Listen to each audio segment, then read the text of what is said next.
Hi everyone, welcome back. This movie follows a young Russian orphan who escaped the nightmare machinery of Soviet prison camps and somehow ends up attached to the the Second Corps during the brutal Battle of Monte Cassino. Because apparently the 1940s looked at one traumatized teenager and said, "You know what this child needs? Artillery fire in Italy." One of the strongest parts of the movie is how it connects the fictional journey of the orphan to the real Battle of Monte Cassino. Historically, the battle was one of the toughest Allied operations in the Italian campaign.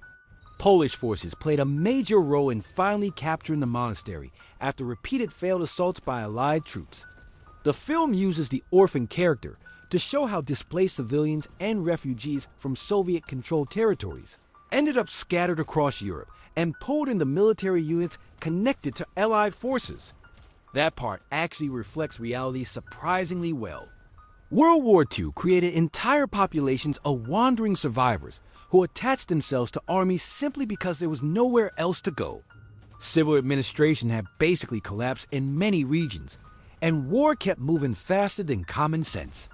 A classic human strategy. The acting is surprisingly restrained for a modern war movie. The young lead performs well because he doesn't overplay emotions.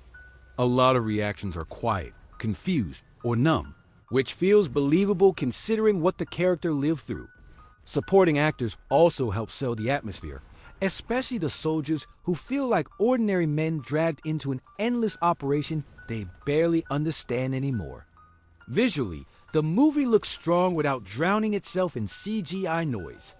Explosions and battlefield effects feel practical enough to stay immersive, and the ruined monastery areas look convincing.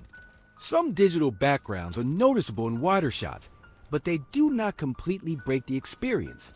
The cinematography keeps things cold and tense without turning every frame into a slow-motion recruitment poster.